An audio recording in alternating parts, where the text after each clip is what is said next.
Bem-vindos a esta nova edição de Gente com História.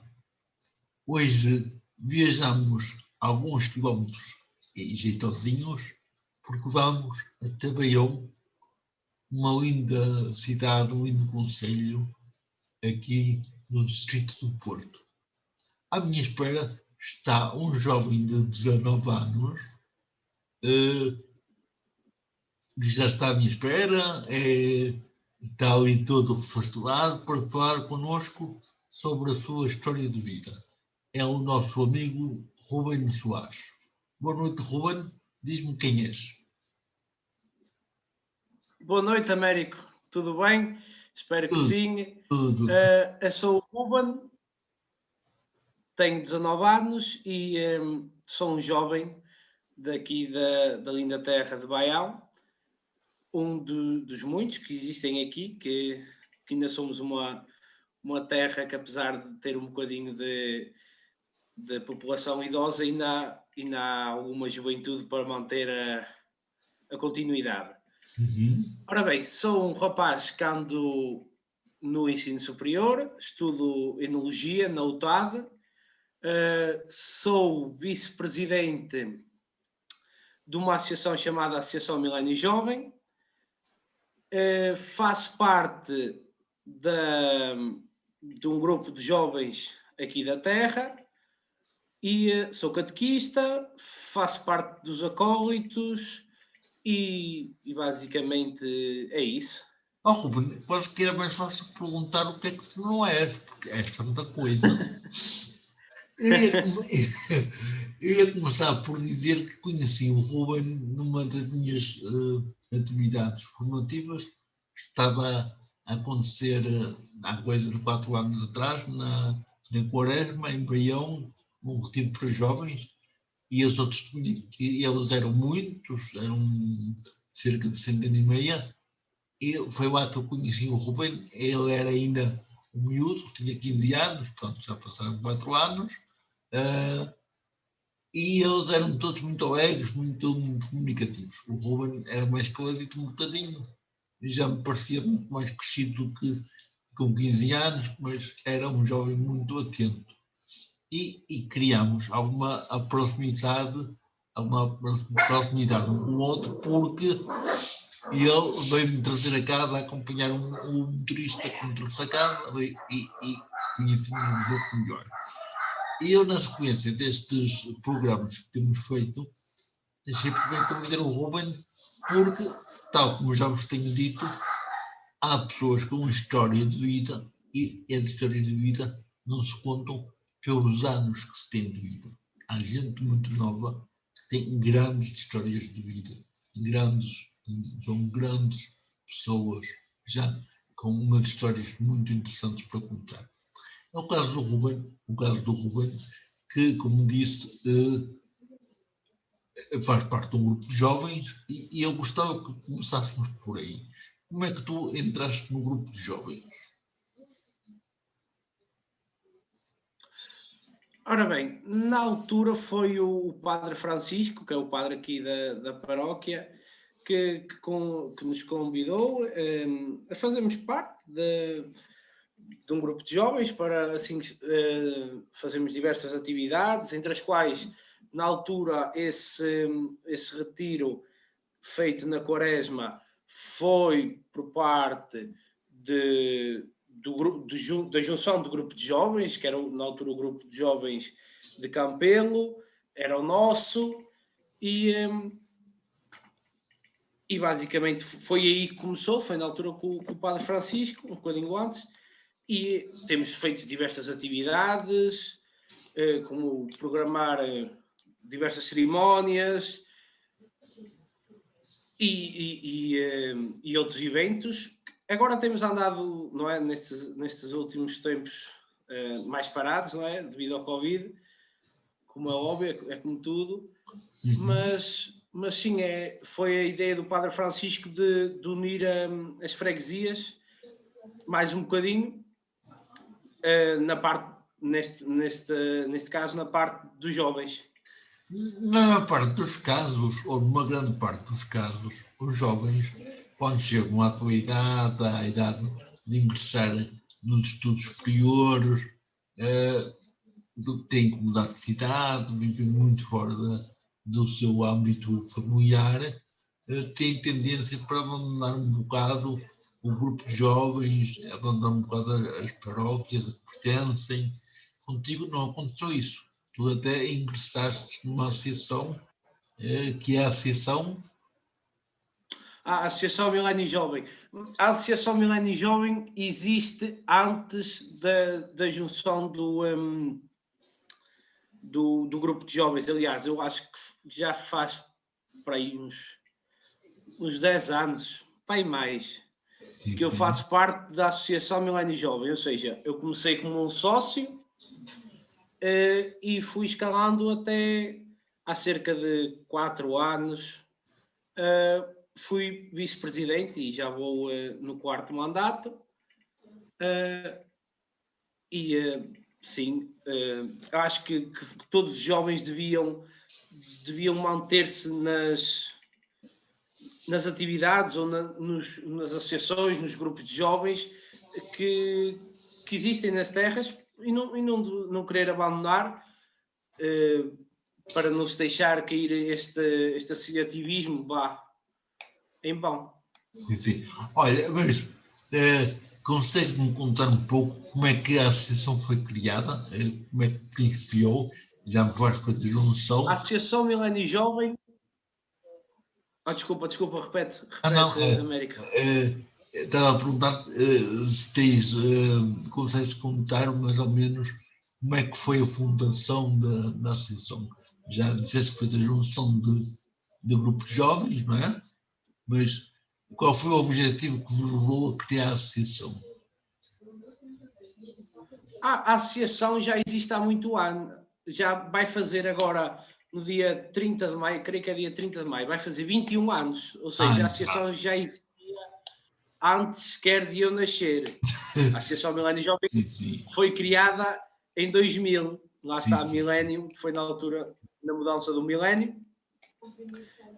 E aquilo foi a junção de um grupo antigo de jovens que existia aqui na freguesia, e então juntaram-se e criaram a Associação Milênio Jovem.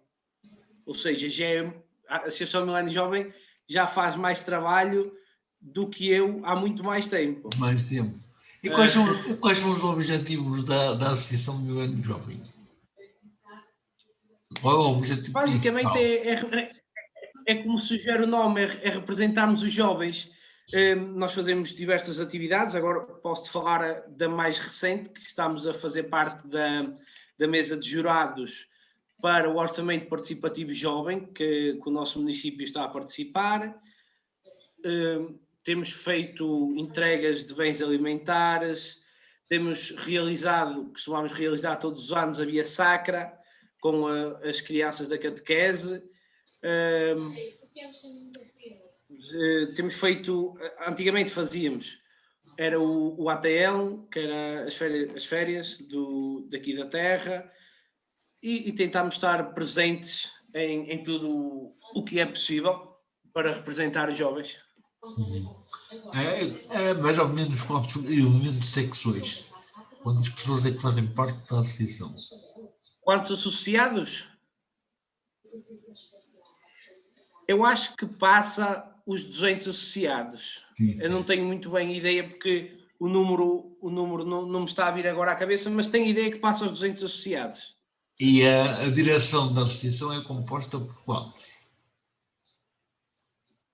Nós somos cerca de 12. 12. Uhum. Tu já me disseste que é o vice-presidente. Por quantas vezes é que pode ser reeleito? Eu posso ser reeleito 4 vezes. E agora vou passar a um patamar acima e vou-me candidatar a presidente. Ótimo, assim é que é, ao menos gana. Rubén, entretanto, tem-se notado muitos frutos com o trabalho da associação. A associação tem visto frutos ou nem por isso?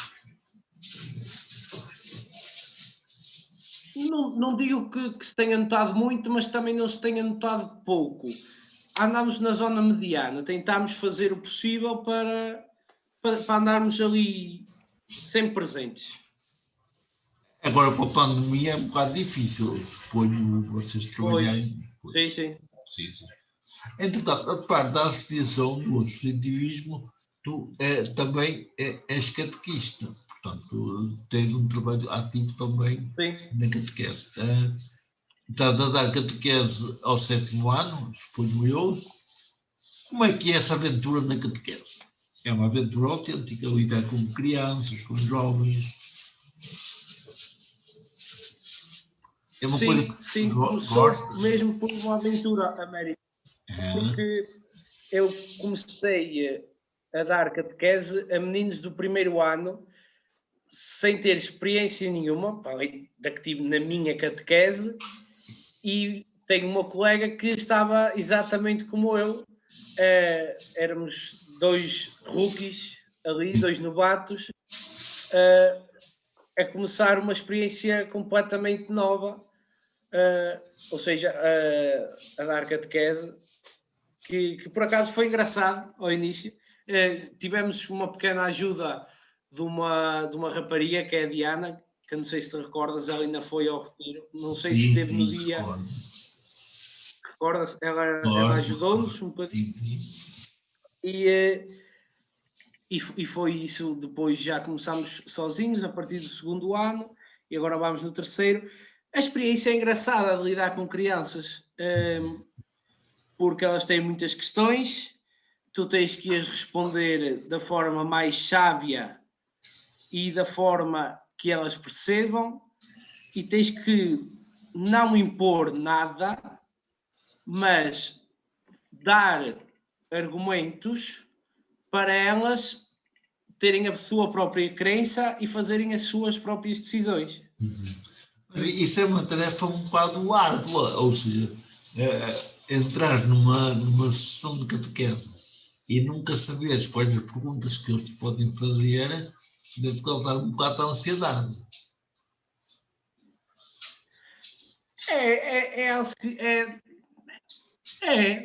Pode-se dizer que sim, mas eu acho, mais do que produzir ansiedade, eu acho que produz vontade de responder. Não sei se me fiz entender. Ou seja, em vez de provocar medo, provoca uma certa vontade, uma certa garra de continuar, porque é satisfatório estarmos ali a ajudar crianças a entender o caminho e a ajudá-las nas escolhas. Porque, aliás, tu fizeste essa experiência quando entraste para a catequese, agora estás a fazer com que eles tenham essa experiência também. O que é que te levou a ser catequista? O que é que me levou a ser catequista? É uma muito boa pergunta, Américo, porque, sinceramente, acho que também não sei, foi uma coisa monumentária, foi o que eu decidi, foi ser catequista. Gostava de ter a experiência e então vamos tomar o risco e vamos ver como é que a coisa funciona. E estás a gostar, por visto, estás a gostar da experiência. Sim. É para continuar. Eu espero que sim. Espero bem que sim, claro. Olha, entretanto, a catequese tem sofrido alterações. A que tu tiveste e a que tu estás a dar agora é muito diferente da que eu tive, de que outros da minha idade tiveram, daquelas que o teu pai e a tua mãe tiveram, daquela que outras pessoas entre nós tiveram. Acho que a catequese está a ir de encontro às necessidades das crianças, dos adolescentes, ou achas que havia de haver alguma coisa melhor ainda para as cativar, alguma coisa diferente para as cativar ainda mais. Tu, como jovem que és, com a experiência que tens, o que é que achas que falta na catequese para que as crianças, os jovens tenham mais vontade, gostem mais de frequentar a catequese, não se percam? Eu acho que a única coisa que precisa de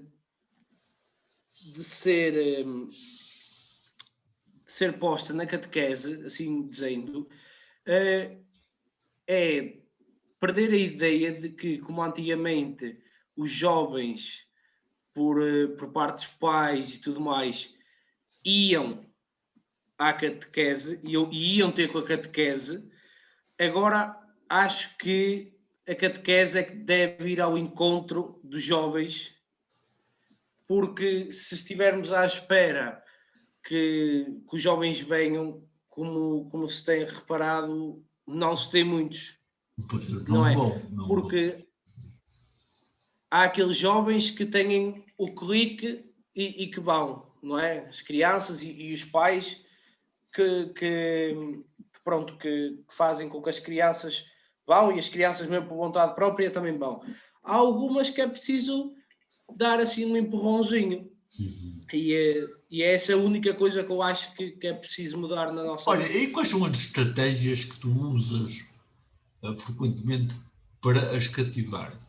Porque não é fácil, com a idade que eles têm, devem ter que é para aí uns 12 anos, não? Não deve ser fácil cativá-los, semana a semana, cativá-los, até porque a sociedade... Sim, é desafiante até certo ponto, porque, imagina, são crianças, perdem muito mais rápido a concentração, não é? Temos que estar sempre a chamar por eles, mas mantendo a atenção com eles, tento fazer as catequeses interativas, falo muito com eles, em vez de estar eu a falar só, falo muito com eles e ponho-os muitas vezes a falar. Ponho a catequese mais interativa com filmes, às vezes fazemos catequeses ao ar livre, como já aconteceu, fazemos jogos e é isso que eu faço para a catequese ser mais didática. Tem que ser diferente de dia para dia, porque senão eles caem na rotina e deixam de gostar. Não é muito fácil inovar, criar coisas novas, eles estão sempre interessados. Até porque estamos numa sociedade que tem muitos desafios, há muita coisa, praticam desporto, praticam outras coisas, têm muitas saídas, e não é fácil mantê-los ativos na catequese. Nota-se isto aí em Baião, quer dizer, a juventude agora tem muito por onde ir, tem, além da televisão, além do desporto, cinemas, tem muita coisa que antes não havia. A catequese teve que se adaptar a novos horários. Vocês aí têm catequese só ao fim de semana, ou também já têm que usar os dias úteis à noite? América, eu não percebi muito bem a última parte só. Digo eu que com estes desafios todos, as catequeses nas várias paróquias e vigararias, muitas vezes têm que se adaptar, porque as sociedades têm muitos desafios. E como os jovens têm o apelo do desporto, praticar outras atividades, a catequese às vezes fica para segundo. Vocês aí já tiveram necessidade de ajustar os dias consoante as necessidades que aparecem, ou continuam a ter sempre catequese só ao sábado? Ou também têm a semana, é variável, ou como é que é isso? A nossa catequese aqui em Santa Eufádia, por norma, é sempre depois da Eucaristia, ao domingo. Ou seja, nós temos a Eucaristia às 9h30, acaba às 10h30 e por volta das 10h15 as crianças vão ter catequese. Já algumas vezes aconteceu. No meu caso, enquanto catequista, ainda não aconteceu ter que mudar por causa das crianças. Já aconteceu, já teve que se mudar às vezes por nós, não é? Mas no meu tempo enquanto catequizano, sim, houve algumas vezes em que teve que se mudar porque havia um ou outro que não podia ou que tinha um evento e tinha que se mudar, mas por norma, quem anda aqui na catequese é bastante cumpridor. Rubem, o que é que te prende à tua terra? A maior parte dos jovens, como eu disse há um bocado atrás, têm tendência para se desprenderem das suas terras. Vão para cidades maiores, vão para outros sítios que os cativam mais e esquecem um bocado as suas raízes. O que é que te prende tanto Baião? Porque tu mantens-te em Baião, Pedricão. O que é que Baião tem de fascinante que te faz ficar aí preso? Américo, isso é uma muito boa pergunta. Se queres que te diga, é tudo. Eu gosto de tudo em Baião e tenho muito orgulho na minha terra. Aliás, para qualquer lado que eu vou, não tenho vergonha nenhuma de dizer que sou de Baião. Adoro dizer todas as coisas maravilhosas que nós temos aqui, desde a natureza, desde do convívio que nós temos. É um feeling que eu tenho, é um sentimento que me faz ficar aqui, que amo a minha terra, são as convivências, são as pessoas, é a terra em si, adoro Baião e não vejo a despegar-me totalmente da minha terra, ou seja, não quer dizer que eu não vá trabalhar para outros sítios, não é? Já que eu ando no mundo da enologia, quem me dera ser um vasto enólogo em muitas quintas, mas que nunca vou esquecer Baião, nunca. E quero ter sempre aqui qualquer coisa que me faça ficar aqui e vir aqui. Até porque Baião tem cheiros, tem encantos, tem pessoas especiais que não se encontram em qualquer terra. Sim, sim. Tu notas muita diferença imagina, tu passas aqui na rua e conheces toda a gente e dizes boa tarde, ou dizes bom dia, ou cumprimentas a pessoa. E eu quando fui para Vila Real, tudo bem que eu, quando vejo os meus colegas, digo olá, cumprimentos e tudo mais. Mas tu passas na rua por tanta gente e tanta gente passa por ti e Ninguém se conhece, não é? ninguém se conhece, é só mais um ali. És mais uma pessoa. E isso nota-se bastante. Aposto que tu notaste isso quando vieste do meio da cidade para cá, do clima caloroso que nós temos. Aliás, eu conheço a vossa gente há muitos anos já, e acho que tu eras pequenino quando eu fui a primeira vez em trabalho. Eu fui em trabalho, ainda o nosso bispo era o Dom Armindo. Imagina os anos que já foi. Foi a convite da Nídia e de outras pessoas que estavam aí, na altura eram responsáveis pelo grupo de jovens, fizeram umas jornadas grandiosas aí e eu senti uma grande diferença. Sabes que eu vivo em quem faz, já me visto que a fazer, isto aqui dá de sonhar uma aldeia muito pequena, agora não. Nós há 30 anos atrás tínhamos cerca de 1.500 pessoas aqui a viver, agora são para aí 13.000. Portanto, a diferença que é, a maior parte delas já não são de cá, vivem de fora. Portanto, era tudo daqui. Não havia ninguém que não morresse que toda a gente soubesse, porque toda a gente sabia quem nascia, quem morria, agora não. Portanto, eu tenho saudades desse tempo. E quando fui a Baião, sempre que fui, senti isso. Mas senti uma coisa ainda mais diferente. Os sabores, os cheiros da nossa terra é diferente. De terra para terra há sabores, há cheiros, há aromas, há coisas tão diferentes, tão ricas. O sotaque, a vossa maneira de falar, a vossa pronúncia, é muito característica, é muito engraçada, gosto muito de ouvir falar, tens uma maneira de falar muito peculiar, e eu gosto muito dessa riqueza de terra para terra. Por outro lado, sente-se esse calor humano, as pessoas dão-se muito, isso é uma verdade muito, muito autêntica. Eu admiro muito de teres essa noção e teres esse amor à tua terra, porque realmente também parte das terras do interior estão a ficar desertas, estão a ficar sem ninguém. E num tempo em que realmente cada vez menos se vê os governos a apostar no interior, a mim, tenho-me fazer esta pergunta, eu fiquei com esse apetite de perguntar, porque a maior parte dos jovens querem ficar, mas ao mesmo tempo não têm grandes condições para o fazer. Se querem trabalhar, se querem desenvolver projetos mais elevados, têm que ir para longe, têm que ir para fora. Estou a estudar na UTAD, na Universidade de Trás-os-Montes, Alto da Universidade de Montes, tirei um curso de enólogo.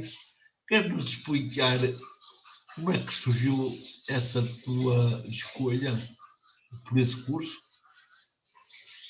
Sim, com todo o prazer. Ora bem, esta escolha começou há uns anos largos, quando eu era pequenino e tinha uma tia que andava a estudar enologia no Rodo. Andava a tirar o curso profissional de enologia. E eu desde pequenino que tinha essa ideia, quero ser enólogo como a minha tia. Porque sim, porque queria. Claro que sempre convivi com vindimas, com a arte de fazer o vinho, porque nós aqui em Baião somos a zona dos vinhos verdes, não é? E é muito por costume nós fazemos o próprio vinho para consumo diário. E os meus avós, até eu mesmo tinha vinhas, e desde pequenino que fui habituado a estar no meio da vinha. Contudo, passados uns anos, essa ideia passou quando eu andava no ensino básico. Essa ideia andou muito na sombra. Eu fui para o ensino secundário e ia com as ideias de ser dentista, não sei bem porquê. Mas depois houve um clique que eu decidi voltar à minha ideia de ser enólogo. Foi uma coisa repentina que se passou numa vindima. E eu pensei, porquê que eu não posso fazer isso? Porquê é que eu não posso? Na altura foi um tio meu que fez um erro e o vinho estragou-se. E eu pensei, porquê é que eu não posso fazer isto? Tentar melhorar sempre estas técnicas que são tão caseiras e que nunca são precisas, não é? Desde o simples aplicação de sulfuroso que as pessoas aqui em casa, aqui na terra, exageram, não é? Quando há certas doses específicas. E eu pensei, bem, eu posso melhorar isso, e quero fazer disto uma coisa mais abrangente, estes ensinamentos, tentar espalhá-los a toda a gente e fazer um produto. E então eu fiquei dentro dessa ideia sempre, mas sempre nunca com muita expectativa. Até que depois veio o Covid e eu costumava trabalhar nas festas, nas romarias, e como havia Covid não tinha trabalho, então andei a procurar trabalho e acabei a ir trabalhar para uma adega. Para uma adega. E foi aí verdadeiramente que eu descobri que era aquilo que eu amava e era aquilo que eu queria fazer para o resto da vida. Era isso, era o mundo da enologia. E foi aí que eu tomei a decisão concreta e E pronto, e basicamente foi até aí que eu cheguei ao ponto onde estou. E porquê que foste para o UTAD? Era a universidade mais perto? Foi a única? Era a universidade de referência para o meu curso. Olha, no teu curso é um curso superior, tem a duração de quantos anos? 3. Um enólogo, o que é que faz especificamente? Além de provar vinhos, a trabalhar os vinhos? Queres explicar um bocadinho isso? Explico. Um enólogo é uma pessoa que percebe, entende e produz vinho. Um enólogo é alguém que toma conta das uvas e faz com que, através de processos, faça vinho e depois tente, a partir do momento em que as uvas chegam, até ao tempo em que o consumidor prova um copo de vinho, vai tentar sempre fazer o melhor possível, a atrair o gosto do consumidor e a tentar produzir o melhor possível daquele produto. Basicamente, nós somos os cientistas do vinho, se é que assim sim. podes dizer. Vocês tentam aperfeiçoar sempre a casta daquele vinho. Portanto, o produto final é sempre fruto do vosso trabalho, do vosso estudo. No fundo, o vinho agora é um pouco manuseado, digamos assim, é trabalhado, não é vendido bruto. Antes bebia-se em casa e bebia-se o vinho caseiro e ninguém mexia nele, quase, não é?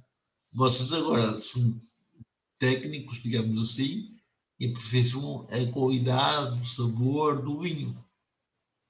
Sim, nós tentamos sempre aperfeiçoar, até porque a perfeição é uma coisa que não se consegue alcançar, então tu vais estar sempre a tentar fazer o melhor possível e vais tentar sempre acompanhar o vinho, vais tentar ver o que é que falta, se ele precisa de mais tempo para evoluir, se já está no ponto certo. São tudo processos que não existiam e que não é muito por costume existirem no produto caseiro, que é, pronto, nós temos um processo que os nossos antepassados faziam e é isto. Mas não, a enologia é muito mais, é saber a temperatura a que as uvas vão ser reladas, a temperatura em que o vinho está na cuba, é a altura em que ele deve ser engarrafado, é a sua acidez, é o nível de taninos, são muitas coisas que é preciso para criar um bom produto e tentar alcançar a perfeição, que é muito difícil. Quer-nos explicar como é que se prova o vinho? Porque as pessoas ouvem falar em provar vinho, pensam que provar vinho é beber um copo de vinho, não é nada disso. Américo, eu posso estar aqui a dizer diversas coisas e a ensinar-te as coisas que por norma se faz numa prova, que posso dizer meia dúzia de coisas que, por exemplo, nós procuramos um aroma, procuramos a cor e procuramos o sabor, não é? Sim. As sensações que te produz na boca.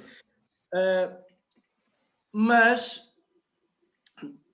o que eu costumo dizer muitas vezes que me ensinaram é que, independentemente de um bom crítico dizer que este vinho é isto e que tem estes pontos e que é uma maravilha, tu podes chegar lá e não gostares. E o que eu costumo dizer é: o vinho que nós gostamos e o melhor vinho do mundo é aquele que nós gostamos de beber. Exatamente. O enólogo não tem que produzir um vinho, quer dizer, produzir aqui entre aspas, não tem que criar vinho, tem que melhorar o vinho. Ou seja, vocês não têm que produzir um produto que não haja no mercado, têm que melhorá-lo. Não é aqui uma ideia de concorrência, a ideia é sempre de fazer melhor. Mas vocês, para preparar o vinho, há uma técnica, quer dizer, não vão beber agora um bocado de vinho, daqui a um bocado estão a beber outro. Como é que vocês fazem isso? Há uma técnica para beber o vinho que não é estar ali a beber constantemente. Não, aliás, até porque tu não o chegas a ingerir, tu tens uma cuspideira ao lado, Sim, sim, sim, onde, sim. onde tu deitas o vinho que tinhas na boca, mas, por exemplo, num vinho tinto tu procuras aromas de frutos vermelhos, de frutos negros, no vinho branco já procuras mais aromas tropicais. Boca, tu podes ter uma boca mais forte, ou seja, um vinho que te fica muito tempo na boca, pode ter um vinho mais levezinho que desaparece. Tu podes, Intensidade num é. vinho, num vinho tinto, tu podes ter uma cor mais carrancuda, mais escura, como podes ter uma cor mais clarinha, até depois tens rosés, que é um processo em que se usam uvas tintas com o processo de bica aberta, enquanto que num vinho branco, depois tu notas se um vinho for mais, se for assim um amarelo, já é um vinho oxidado, enquanto que se for uma cor muito mais clarinha é um vinho muito mais jovem. São tudo processos Sim, sim. que se tem que ter em conta na hora da prova. Se tu estiveres a falar na hora da prova, tu tens diversos vinhos para provar e depois tens uma ficha técnica em que tu preenches consoante o vinho. E vais fazendo intervalos entre as provas, porque senão depois é como nos perfumes, tu chegas a um certo ponto, Já não sabes qual é, não é? o perfume é todo igual, É tudo igual. já não cheiras nada. Digamos, tu, quando fores enólogo, podes estar sujeito a estar numa prova de vinho, num concurso de provas de vinho, por exemplo, e teres à tua frente vinhos de muita variedade. Isso pode acontecer ou há um determinado critério para um concurso de provas de vinhos? Não sei se me entendeste, ou seja, tu quando estás àquelas provas de vinho, porque quando provas de vinho maduro, há muito tipo de maduro. Não vais provar ao mesmo tempo ou naquele instante vinho verde, ou vais?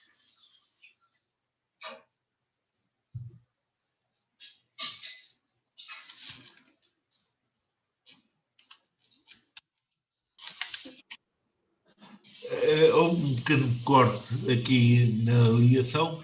Vamos retomar a nossa conversa e o Ruben vai explicar a pergunta que lhe fiz acerca se era possível realmente experimentar-se quase que em simultâneo vinhos verdes, vinhos maduros, vinhos rosés, ou se tinha que ser em dias diferentes.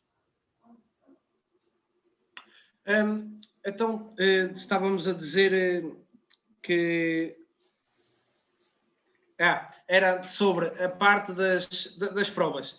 Estava eu a dizer que ela pode ser muito específica no contexto de ou tu estás na adega a provares aquelas coisas específicas, como pode estar numa avaliação ou numa prova de vinhos organizada, e tu podes ter vinhos de todos os cantos do mundo e de todas as regiões vitivinícolas que existem.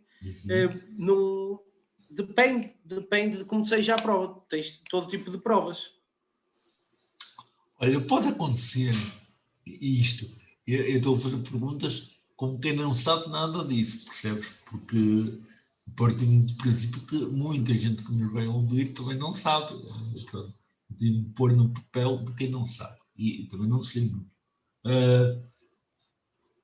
Pode acontecer de um bom enólogo não ser habitualmente consumidor de vinho? Um enólogo. Pode haver um enólogo bom que no seu dia a dia não tenha hábitos de consumir uma bebida como o vinho, por exemplo. Eu posso não beber vinho frequentemente e ser um bom enólogo? Isso é uma boa pergunta. Como é que eu tenho de dizer isso? os jogadores de futebol, eles podem não jogar futebol todos os dias, mas fazem treinos constantemente. Sim. E eu penso num enólogo como isso. Pode não beber vinho todos os dias, o que eu acho que é muito raro acontecer. Sim. Mas bebe muitas vezes durante a semana. Pode não beber todos os dias, mas quase certeza bebe muitas vezes durante a semana. Uma outra pergunta que me surge,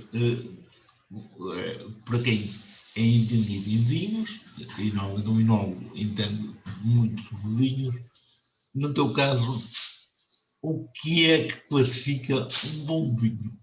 Sei que há vários parâmetros de avaliação, mas para ti, o que é que consideras um bom vinho? O que é que ele tem que ter para ser um bom vinho? Ora, para mim, um bom vinho, vamos falar de brancos, que eu gosto muito de brancos.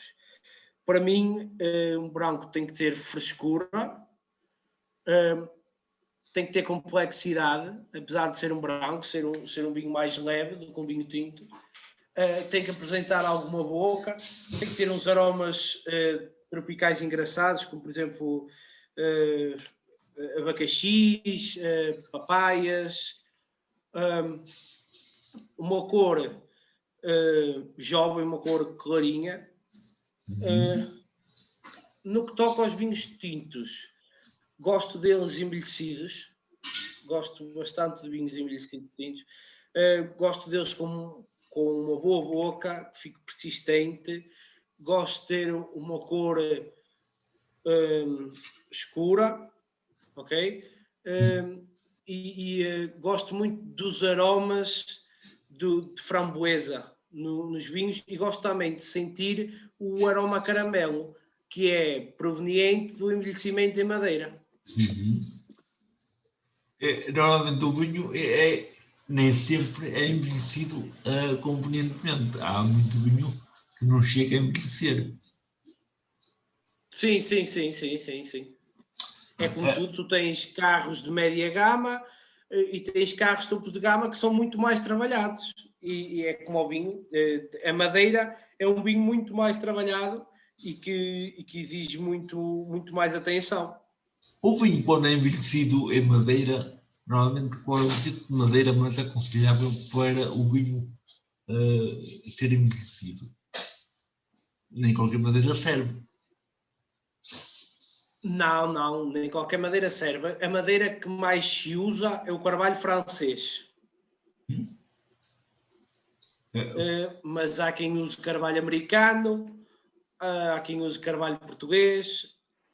Antigamente usava-se castanho também, mas maioritariamente é madeira de carvalho francês. Contudo, o vinho nem sempre é envelhecido em pipas. Também se costuma usar lá para baixo no Alentejo a talha ou a ânfora. Sim. Que é um recipiente grande de barro e onde se põe o vinho, e o vinho fica com características da argila. Pois, no sítio onde é envelhecido é que dá característica, uma ou outra característica. Mas, por exemplo, a casca de carvalho, a madeira de carvalho, qual é a característica básica que ela tem que a distingue das outras madeiras? Há alguma característica própria que não é comum nas outras madeiras? Ou é mesmo o seu todo que provoca essa diferença? Sim, tem diferenças no que toca à porosidade, ou seja, a porosidade é como o vinho vai passar e vai andar ali no meio da madeira. Sim. Não é? Ou seja, a entrar e a sair, e a entrar e a sair nas aduelas e na pipa e nos tampos. E depois tens os taninos, que são componentes vegetais, que fazem parte da madeira e que vão dar uma complexidade ao vinho, que existem certos taninos no carvalho francês que não existem, por exemplo, no carvalho americano, e dá características diferentes. Quer então dizer que vocês, enquanto enólogos, também têm que fazer trabalho de equipa com outras áreas de conhecimento. Sim. Temos que fazer trabalho de equipa com a tanuaria, que nesse caso é para as pipas, mas o trabalho mais importante até é com o viticultor, que é a pessoa que toma conta das uvas enquanto estão no campo. Enquanto estão a nascer, a amadurecer, não é? O vinho, normalmente as pessoas têm uma noção, acho que já não tem tanto, mas dizia-se há muito pouco tempo que o vinho produzido, fala-se no vinho produzido e no vinho natural. O vinho produzido era aquilo que eles diziam que era o vinho feito a martelo. O vinho natural era aquele que cada um produzia em sua casa.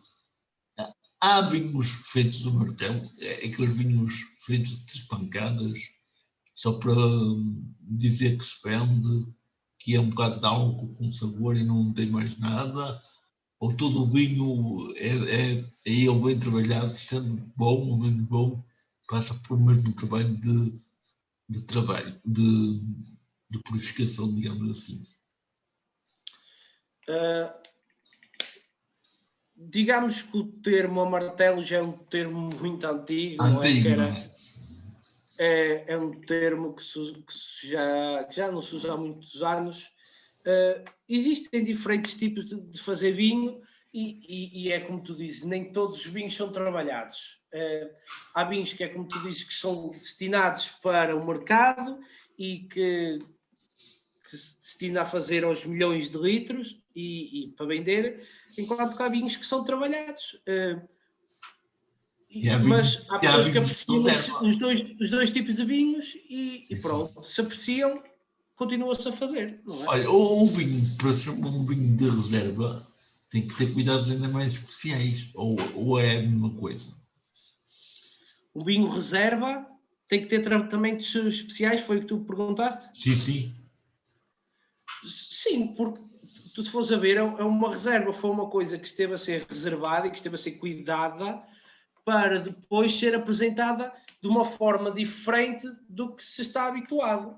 Não é? Tens o vinho corrente e tens o vinho reserva, ou seja, o reserva é um vinho que foi escolhido para ser envelhecido, para estar tempo a ganhar mais complexidade, para depois ser vendido como uma coisa melhor. Para tudo isso, há técnicas diferentes, há formas de trabalhar adequadas.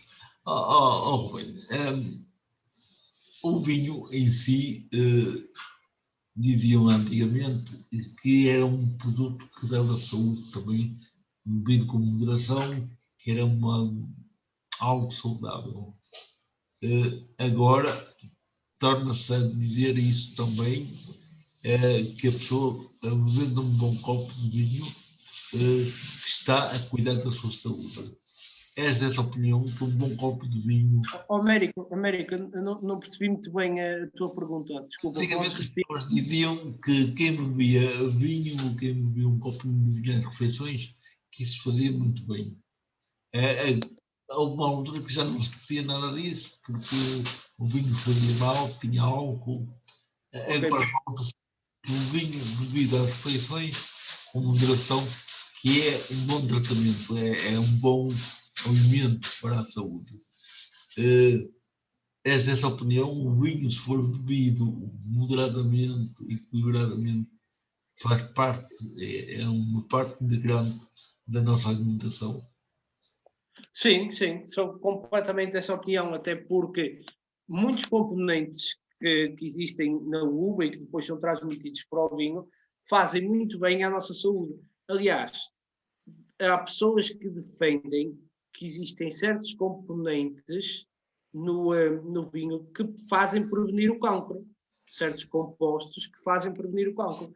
E entre isso, a única coisa má no vinho é a parte alcoólica, porque de resto é um sumo muito nutritivo, cheio de vitaminas e cheio de coisas boas para a nossa saúde e para o nosso corpo. Um vinho,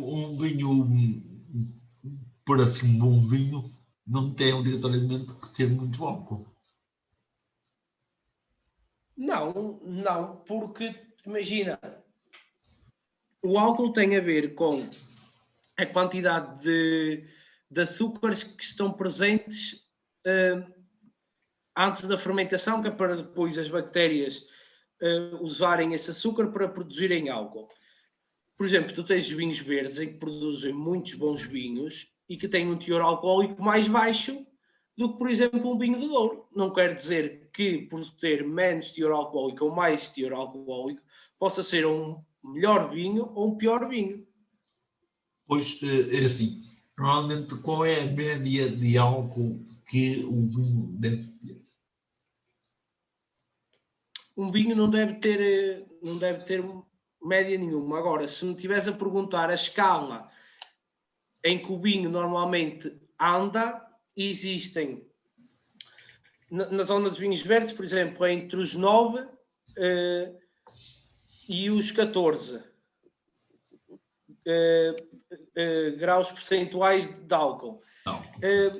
Enquanto que no Douro já começa nos 11,5, 12, até aos 16, 17, depois tens o vinho do Porto, que pode chegar aos 21, 22. Tudo depende da zona e tudo depende de cada casta e dos açúcares presentes na fermentação para as bactérias produzirem o álcool. Porque a constituição da terra, cada terra tem componentes próprios, constituintes próprios, e isso também dá determinadas características ao vinho. Sim. Por exemplo, a mineralidade é uma coisa que está presente de região para região e de terreno para terreno. Depois, os nutrientes presentes na terra depois vão ser também transferidos para a videira e posteriormente para a uva, que depois vai transformar em vinho. É tudo um composto de categorias, a temperatura, a zona onde está, a tudo isso chama-se o terroir, que é a representação disso tudo, desde o clima em que está, desde o solo, são todos uns diversos componentes. Aí na tua terra, na zona de Baião, é uma terra conhecida por bom vinho verde, como fosse uma zona de vinho verde. Ainda há marcas de referência conhecidas nacional ou mundialmente oriundas dessa zona, ou agora estão um pouco esquecidas em virtude de ter havido outras marcas que apareceram no mercado? Sim, existem marcas que são mais conhecidas que outras, mas creio que todos os produtores tentam fazer a sua parte para estarem presentes no mercado, tanto no interno como no mercado externo.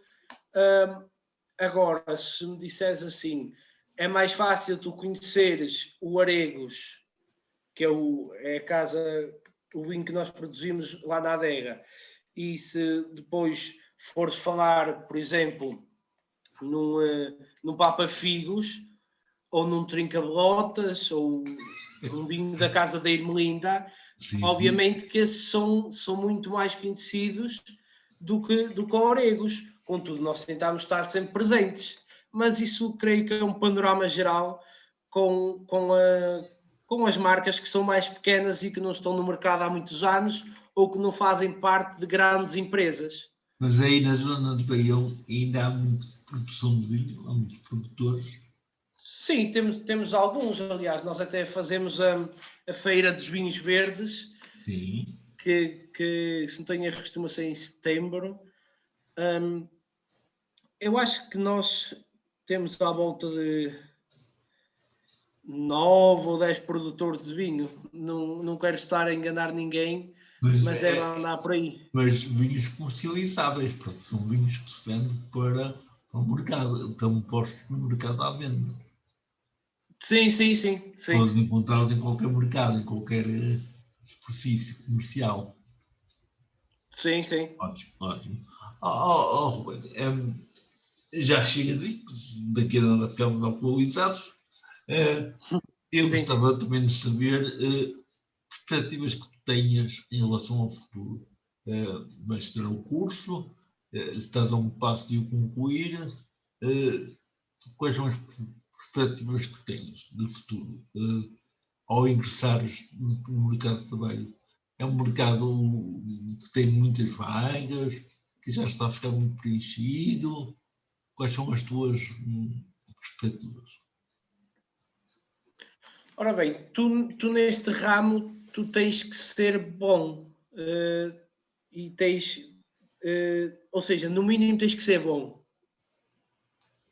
porque senão vais ser só mais um e depois até acabas numa parte menos interessante do mundo dos vinhos, porque tu tens de estar sempre a esforçar, tens de estar sempre a aprender coisas novas. É como um médico. Todos os médicos saem de uma forma, mas depois têm que evoluir na sua carreira e têm que se especializar. Tem que se atualizar, essas coisas todas, não é? Exatamente, e é isso que tu deves fazer. Não podes só chegar ao final da licenciatura, pronto, sou enólogo porque tenho uma licenciatura. Não, tu tens de especializar, tens que ganhar experiência e tens que trabalhar arduamente para seres reconhecido e para fazeres bons produtos e produtos que sejam reconhecidos também.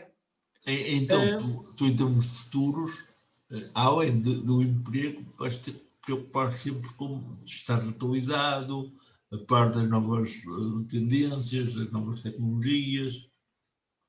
Mas em Baião tens futuro? Sim. Tens. Há Tenho possibilidades futuro, de trabalhar na tua terra, o que é ótimo.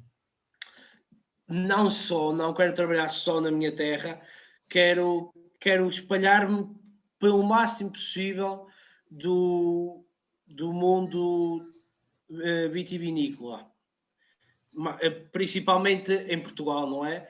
Mas quem sabe, um dia até posso ir trabalhar para a Austrália, ou para a França, para a Espanha, para o Chile, para os Estados Unidos, Nova Zelândia, todo o mundo que existe enfim, do mundo. Em todos os países há vinhos bons? Não, porque nem todos os países produzem vinho, ou seja, pelo menos vinho de uvas. Sim. Porque o vinho, ou seja, as zonas vitivinícolas que existem no mundo estão divididas em dois equadores, vá. A expressão não é... Vá, tu tens o nosso globo e depois tens duas tirinhas que representam as condições para que a videira consiga produzir vinho. Uma no hemisfério norte, que abrange desde Portugal, desde a zona do Mediterrâneo até a Alemanha e por aí fora. Depois tens a zona dos Estados Unidos, que também fica mais ou menos na zona também, que é Napa Valley. E depois tens no hemisfério sul, que é a zona do Brasil, do Chile, da Austrália, da Nova Zelândia, da África do Sul. Olha, fora de Portugal, se tivesses que escolher um vinho de um país, um vinho bom, um vinho sem referir marcas, qual era o país que tu escolherias para um vinho bom, para ter um vinho bom? Sem ser português, em que país é que ias buscar um vinho bom?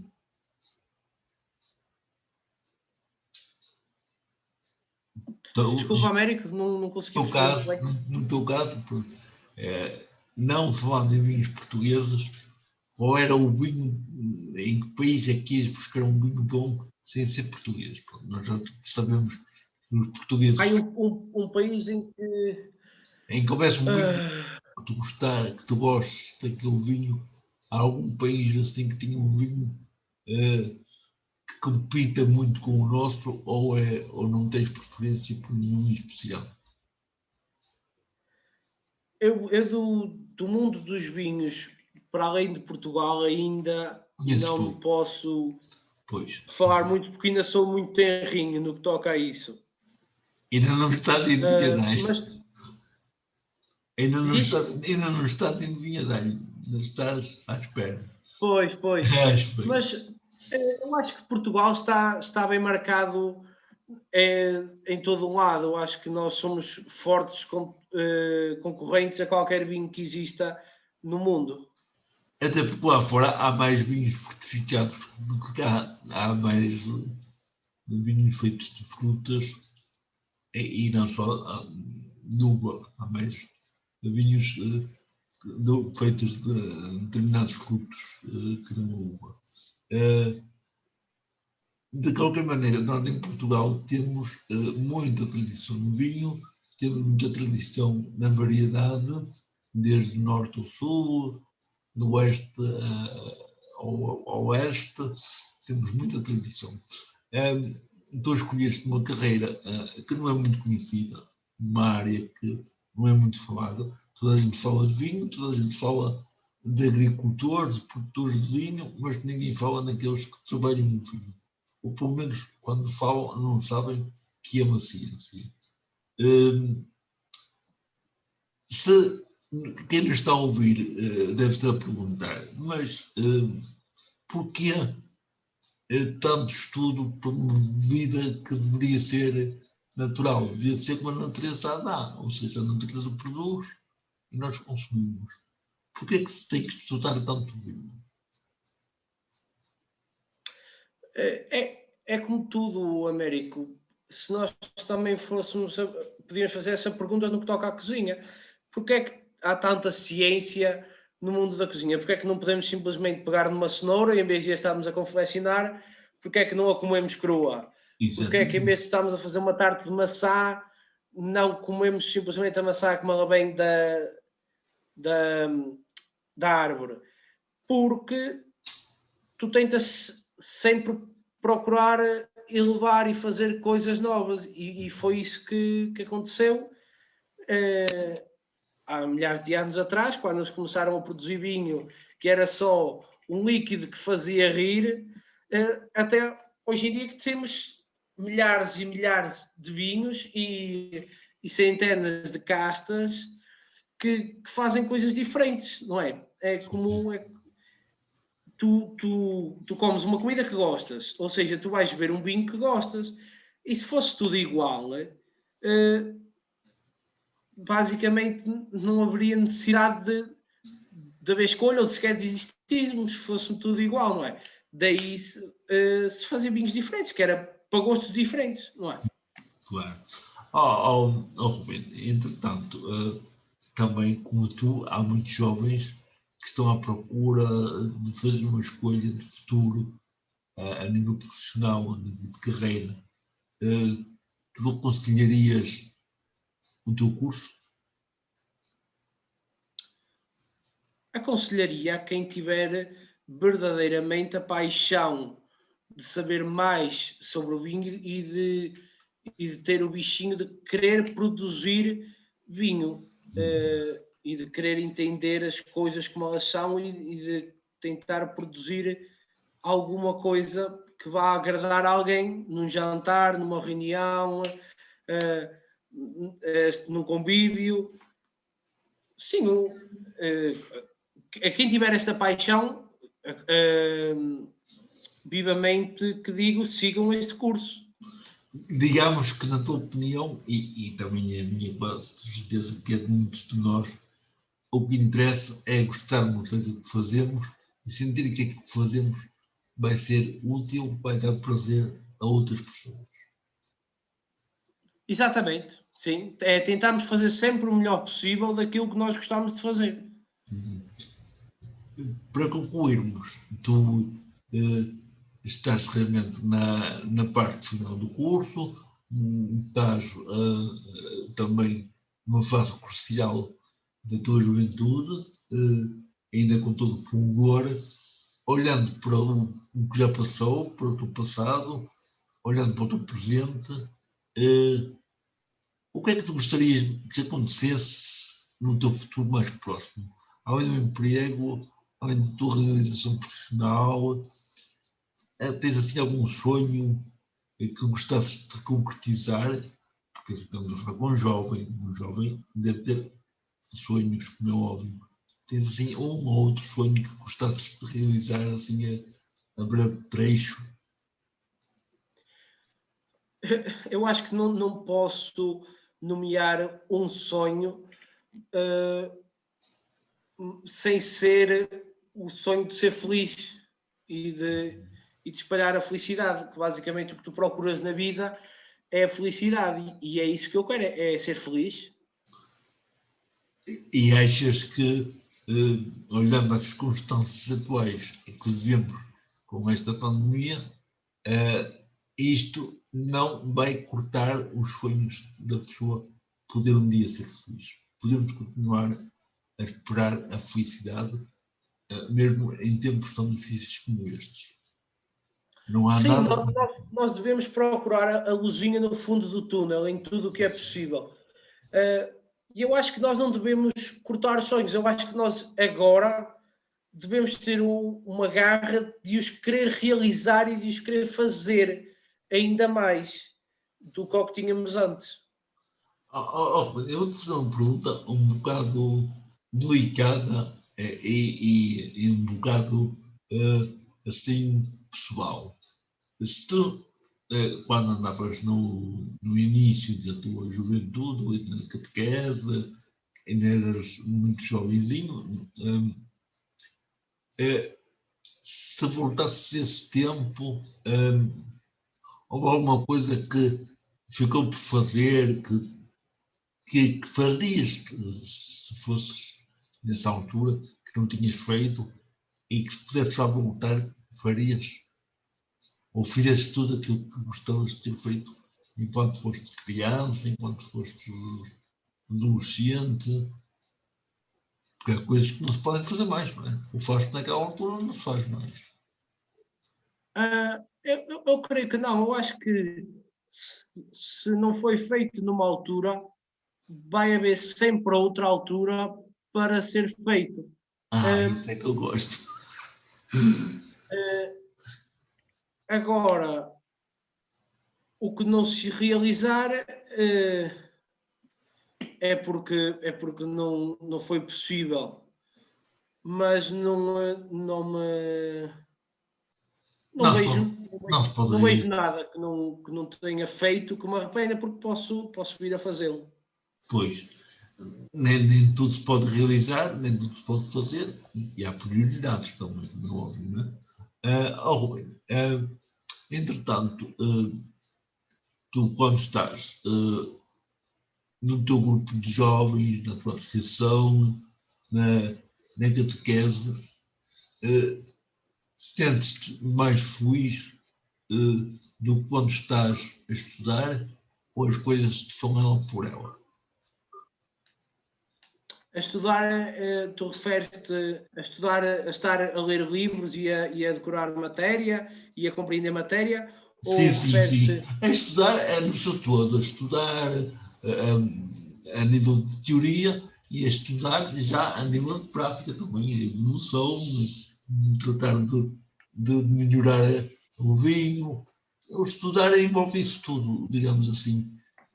Quais são as áreas, dessas áreas todas em que tu abraças, para ti têm todas a mesma importância ou ainda tens mais inclinação por esta ou por aquela? Eu acho que tudo na vida é importante e que não devemos dar apreço a mais uma coisa do que a Do outra. que eu. Eu acho que devemos tentar abraçar as coisas da melhor forma sempre possível e tentar fazer sempre o melhor e extrair sempre o melhor de tudo o que fazemos. Portanto, creio que não escolha nenhuma. Já por isso é que tem abraçaste essas causas todas. É óbvio, não é? Então não tinha de abraçar tudo isso. Também é interessante perceber, enquanto estive aí bem, eu reparei isso, que na tua terra os jovens não são muito diferentes, homens e mulheres, ou seja, rapazes e raparigas, o número é mais ou menos igual, ou seja, normalmente vai-se a um sítio qualquer e a nível de igreja, a nível de atividades, as raparigas e os rapazes aparecem mais ou aparecem menos com tantas atividades. Quando eu estive aí, das vezes que eu estive aí, achei que não havia grande diferença, quer rapazes, quer raparigas aderiam muito às atividades que eram propostas. É uma impressão minha ou é mesmo verdade? Não, é uma coisa que eu concordo contigo. Eu acho que somos muito equilibrados no que toca a isso. Não há assim divisão de sexos, ou seja, não há coisas que as mulheres preferem mais, os homens preferem menos. Na Não, realidade é muito equivalente. Porque tu já disseste que há mulheres e não algumas, não é só homens. Portanto, agora o mundo não há aquele serviço que é feito só por homens e aquilo que é feito só por mulheres. As pessoas podem escolher livremente aquilo que querem e já não há aquela divisão como havia. Ruben, eu gostaria muito de poder um dia destes ouvir dizer que és um grande enólogo, mas acima de tudo que és um grande homem feliz, realizado, sempre à procura de concretizar os teus sonhos e, e acima de tudo sentir que tu nunca vais ficar à espera que as coisas aconteçam, mas sempre à luta e procurar alcançar todas as tuas metas. É os votos que eu te faço e agradecendo também, ao mesmo tempo, essa tua disponibilidade por estar aqui connosco esta noite, a provar que jovens como tu têm uma história para contar. A nossa foi muito baseada em vinho, nunca tinha havido aqui ninguém falar de vinho, e é interessante darmos a conhecer que há gente interessada em coisas muito nossas, como é o vinho. O vinho é um produto muito português. Eu fico muito grato, mais uma vez, digo isso, e espero que este programa, quando for ouvido, as pessoas compreendam que as técnicas que nós usamos foi gravado naturalmente, não foi trabalhado, portanto, não é trabalhado, vai sair com um ou outro corte, por questões técnicas que nos ultrapassaram, quer a mim, quer ao Ruben, mas o essencial foi a nossa conversa, foi o nosso contacto, foi matar saudades de 4 anos em que nós já não nos encontrávamos e teve essa virtude grande. Eu espero que os nossos espectadores tenham gostado de conhecer e possam, a partir de agora, pensar e saborear o vinho de uma maneira mais sábia, beber sabendo que aquilo que estão a beber não é fruto do acaso, é trabalhado, dá trabalho a muita gente e dá que pensar a muita gente. Ruben,